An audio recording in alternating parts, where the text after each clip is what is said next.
কুরআনে একমাত্র নারী যার সম্পর্কে বলা হয়েছে তিনি জাহান্নামে প্রবেশ করবেন, সর্বকালের সবচেয়ে খারাপ নারী। তিনি ছিলেন অত্যন্ত ধনী এবং অত্যন্ত শক্তিশালী, কিন্তু এগুলো তার জন্য যথেষ্ট ছিল না। এই অভিশপ্ত নারীর অবিশ্বাস্য জীবন কাহিনী, যাকে এমনকি শয়তানও ভয় করে। উম্মে জামিলের সংগ্রাম, ইসলামের বিরুদ্ধে অবিশ্বাসের যুদ্ধ। আজকের ইসলামের শত্রুদের বোঝার জন্য প্রথমে তাকে বুঝতে হবে। তিনি প্রথম সেই কৌশলগুলো ব্যবহার করেছিলেন যা আজও ইসলামের শত্রুরা ব্যবহার করে। তিনি তার স্বামীকে বিশ্বাস প্রত্যাখ্যান করতে প্ররোচিত করেছিলেন এবং তার ক্ষমতা ব্যবহার করে মুসলিমদের উপর নির্যাতন চালিয়েছিলেন। এমন এক নারীর গল্প যিনি এতটাই খারাপ ছিলেন যে শয়তানও অবাক হয়ে যেত। কে ছিলেন সেই নারী যাকে আল্লাহ তাআলা কোরআনে অভিশপ্ত হিসেবে উল্লেখ করেছেন তা কিছুক্ষণের মধ্যে জানতে চলেছেন। তাই আমাদের সাথেই থাকুন এবং শুনতে থাকুন সেই চাঞ্চল্যকর কাহিনী যা আপনার হৃদয়কে নাড়িয়ে দিবে। উম্মে জামিল জন্মেছিলেন কুরাইশ গোত্রে, মক্কার সবচেয়ে শক্তিশালী গোত্রগুলোর একটি। তার পিতা হাব্ব ইবনে উমাইয়া ছিলেন মক্কার সম্মানিত নেতাদের একজন। এমন পরিবারে জন্ম নিয়ে তিনি বড় হয়েছিলেন প্রাচুর্য আর মর্যাদার মাঝে। কিন্তু এই উচ্চ মর্যাদা তার অন্তরকে ভালো করেনি। শৈশব থেকেই তিনি ছিলেন উচ্চাবিলাসী, অহংকার এবং ক্রোধে ভরা। অল্প বয়সে তিনি বিবাহ বন্ধনে আবদ্ধ হন আবু লাহাবের সাথে, যিনি ছিলেন আব্দুল মুত্তালিবের পুত্র। আবু লাহাব ছিলেন মক্কার সবচেয়ে ধনী ও ক্ষমতাশালী পুরুষদের একজন। তার সম্পদ উম্মে জামিলকে, যিনি অহংকার আর বিলাসিতা পছন্দ করতেন, অপরিসীম আনন্দ দিয়েছিল। আবু লাহাব ছিলেন কুরাইশের বিখ্যাত ব্যবসায়ী, যার বাণিজ্য ছড়িয়েছিল দূর দূরান্তে। উম্মে জামিল এই সম্পদ ব্যবহার করে মক্কার সবচেয়ে আলোচিত নারীদের একজন হয়ে উঠলেন। কিন্তু তিনি শুধু তার স্বামীর সম্পদের ছায়ায় বসে থাকতেন না। তার সবচেয়ে বড় অস্ত্র ছিল তার তীক্ষ্ণ জিহ্বা। তিনি তার চারপাশের নারীদের উপর প্রভাব বিস্তার করতেন, গুজব ছড়াতেন, যাকে ঘৃণা করতেন তার নাম নষ্ট করার চেষ্টা করতেন। এই কাজ তাকে আরও গর্বিত করত। কিন্তু আসল সত্য ছিল, তিনি ভয় পেতেন, তার ক্ষমতা আর মানুষের সম্মান হারানোর ভয়। মক্কায় যখন মানুষ বাণিজ্যে ব্যস্ত থাকত, কেউ কেউ তাদের গোত্রের সম্মান রক্ষায় মগ্ন থাকত।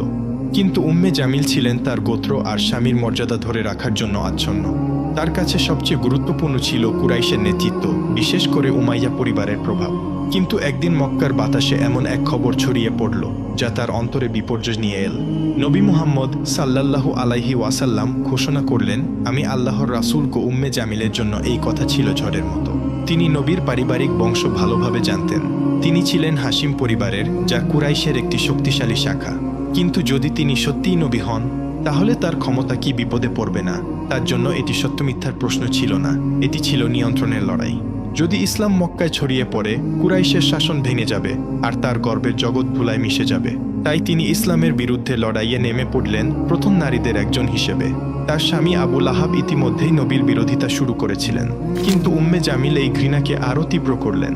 তিনি শুধু ইসলামের বিরুদ্ধে দাঁড়ালেন না, তিনি এটি ধ্বংস করার জন্য সবকিছু করলেন। নবীর সম্মান নষ্ট করতে, মুমিনদের ভয় দেখাতে তিনি তার বিষাক্ত কথা ছড়িয়ে দিতেন মক্কার সরু গলিতে, বাড়ির উঠোনে, কাবার চারপাশে।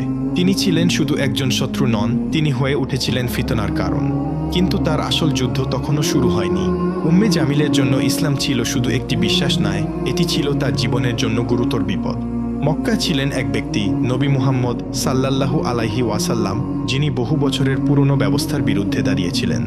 আর উম্মে জামিল এই নতুন দিনের বিস্তার রোধ করতে যে কোনো কিছু করতে প্রস্তুত ছিলেন। প্রথমে তিনি এটিকে গুরুত্ব দেননি। নবীর নবুয়াতের দাবি শুনে তিনি ভেবেছিলেন এটি বেশি দিন টিকবে না। কিন্তু যখন মানুষের ভিড় তার পিছনে জড়ো হতে শুরু করলো, তখন তার অন্তরে ভয় আর ক্রোধ জ্বলে উঠল। আবু লাহাবের সাথে মিলে তিনি এই নতুন দিনের বিরুদ্ধে লড়াইয়ের নেতৃত্ব দিলেন। মক্কার নারীদের উপর তার প্রভাব ছিল অপরিসীম। তার একটি কথা শহর জুড়ে ছড়িয়ে পড়ত দ্রুত। তিনি এই ক্ষমতা ব্যবহার করলেন ইসলামের ক্ষতি করতে। উম্মে জামিল মিথ্যা ছড়াতেন, ভুল গল্প রটাতেন। মুহাম্মদ পাগল, উম্মে জামিল চিৎকার করে বলতেন। মুহাম্মদ জাদুকর, উম্মে জামিল মানুষকে সতর্ক করতেন। মুহাম্মদ মিথ্যাবাদী, যিনি মক্কার শৃঙ্খলা ভাঙতে চান, উম্মে জামিল দাবি করতেন।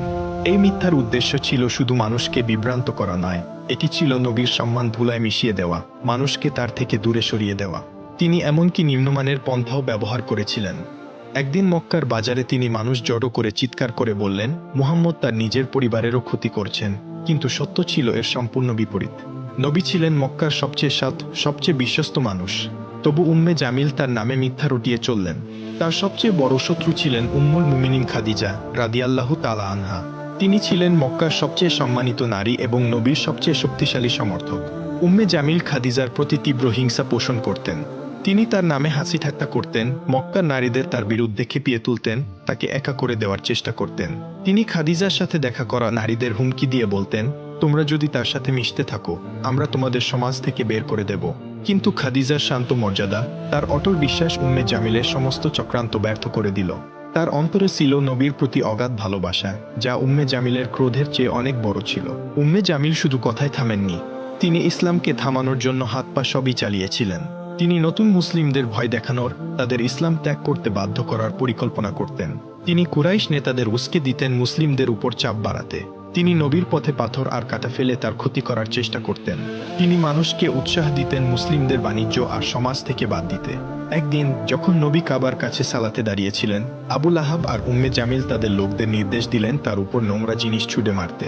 তারা মক্কার সবচেয়ে সম্মানিত মানুষটির অপমান করতে একটু দ্বিধা করলেন না। কিন্তু তারা যতই চেষ্টা করুক, মুসলিমদের সংখ্যা প্রতিদিন বাড়তেই থাকল। এটি উম্মে জামিলকে পাগল করে দিল। তার মিথ্যা চক্রান্ত আর যথেষ্ট ছিল না, তিনি নবীকে হত্যার পরিকল্পনা শুরু করলেন। বহু বছর ধরে তিনি ইসলামের সবচেয়ে বড় শত্রুদের একজন ছিলেন, কিন্তু তার নাম শুধু মক্কার পথে ঘাটে উচ্চারিত হলো না, কুরআনে তাকে চিরকালের জন্য অভিশপ্ত হিসেবে লিপিবদ্ধ করা হলো। আবু লাহাব আর উম্মে জামিল ইসলামের বিস্তারে আরও হিংস্র হয়ে উঠলেন। কিন্তু তারা যাই করুক, আল্লাহর সত্য জয়ী হলো। একদিন নবী সাফা পাহাড়ে দাঁড়িয়ে কুরাইশের লোকদের ডাকলেন। তিনি বললেন, হে কুরাইশের মানুষ, যদি আমি বলি এই পাহাড়ের পিছনে একটি সেনাবাহিনী আছে যারা তোমাদের আক্রমণ করতে প্রস্তুত, তোমরা কি আমাকে বিশ্বাস করবে? সবাই একসাথে বলে উঠল, হ্যাঁ, কারণ তুমি কখনো মিথ্যা বলনি। তখন নবী বললেন, তাহলে শোনো, আমি তোমাদের একটি মহাশাস্তির বিষয়ে সতর্ক করছি। এই কথায় চারদিক নীরব হয়ে গেল। এটি ছিল ইসলামের প্রকাশ্য ডাকের শুরু।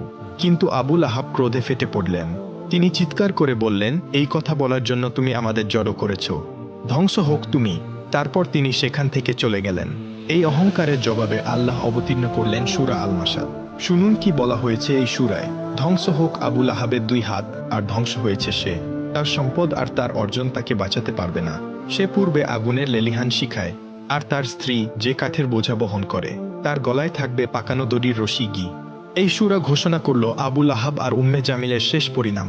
কাঠের বোঝা বহনকারী বলতে বোঝানো হলো উম্মে জামিলকে, যিনি নবীর পথে পাথর আর কাঁটা ছড়িয়ে দিতেন। এটি তার মন্দ প্রকৃতির প্রতিচ্ছবি।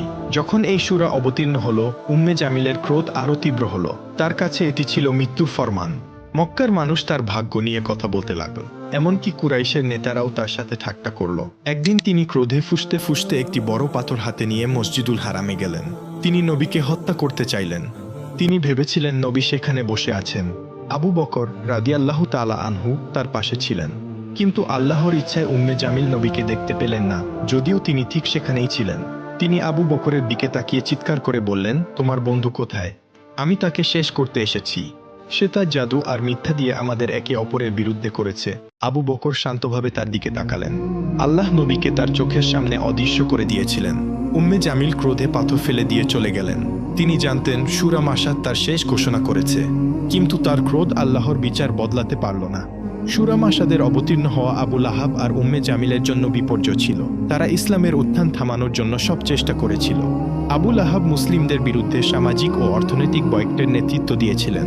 এই কঠোর বয়কট 3 বছর ধরে মুসলিমদের কষ্টে ডুবিয়ে রেখেছিল। কিন্তু তারা ইসলামের আলো নিভিয়ে দিতে পারলেন না। তাদের নিষ্ঠুরতা তাদের নিজেদের ধ্বংসের পথে নিয়ে গেল। আবু লাহাবের শেষ এলো নির্মমভাবে। মক্কায় একটি মারাত্মক রোগ ছড়িয়ে পড়ল। আবু লাহাব সেই রোগে আক্রান্ত হলেন। তার শরীর এতটাই ভয়াবহ হয়ে গেল যে কেউ তার কাছে যেতে সাহস করল না। এমনকি কুরাইশের লোকেরাও তাকে ত্যাগ করল। তিনি একা মারা গেলেন, ব্যথায় কাতরাতে কাতরাতে।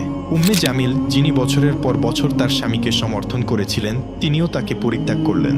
তার মৃতদেহ পড়ে রইল মাটিতে। কেউ তাকে দাফন করতে এগিয়ে এলো না। শেষে কিছু লোককে অর্থ দিয়ে তার দেহ একটি গর্তে ফেলে পাথর দিয়ে ঢেকে দেওয়া হলো। তার সম্পদ, তার মর্যাদা, তার গর্ব সব ধুলায় মিশে গেল। আবু লাহাবের মৃত্যুর পর উম্মে জামিল একা পড়ে গেলেন। যে নারী একসময় মক্কার রানী ছিলেন, তিনি হয়ে গেলেন দুর্বল, অসহায়। মক্কার মানুষ ফিসফিস করে বলতে লাগল, সূরা মাসাদের অভিশাপ তার উপর পড়েছে, কি তবু তিনি থামলেন না। তিনি মুসলিমদের বিরুদ্ধে ঘৃণা ছড়াতে থাকলেন। কিন্তু সময়ের সাথে তিনিও দুর্বল হয়ে পড়লেন। তার শেষও এলো নির্মমভাবে। কেউ কেউ বলে তিনি একটি বড় পাথরের নিচে চাপা পড়ে মারা গেলেন। কেউ বলে একটি দড়ি তার গলায় পেঁচিয়ে তাকে শ্বাসরোধ করল। সূরা মাসাদের কথা, তার গলায় থাকবে পাকানো দড়ির রশি, তার মৃত্যুতে সত্য হয়ে উঠল। উম্মে জামিল আর আবু লাহাব ছিলেন ইসলামের সবচেয়ে বড় শত্রু। তারা মনে করেছিল তাদের সম্পদ আর ক্ষমতা তাদের বাঁচাবে, কিন্তু আল্লাহর বিচার থেকে তারা পালাতে পারলেন না। এই দুনিয়ায় তাদের জীবন শেষ হলো অপমানে, কষ্টে আর চিরন্তন শাস্তির প্রতিশ্রুতিতে। এই গল্প শুধু তাদের নয়, এটি একটি সতর্কবাণী প্রতিটি অবিশ্বাসী আর জালেমদের জন্য যারা সত্যের বিরুদ্ধে দাঁড়ায়। হে আল্লাহ, আমাদের অন্তরকে আবু লাহাব আর উম্মে জামিলের মতো সিল করে দেওয়া অন্তর থেকে রক্ষা করো। আমাদের পথ দেখাও নবীর পথে, যেন আমরা ঈমান, ন্যায় আর ভালো চরিত্রে জীবন কাটাতে পারি। আমাদের অন্তরকে পবিত্র করো অহংকার, হিংসা আর ঘৃণা থেকে। আমাদের সঠিক পথে অটল রাখো। আমিন।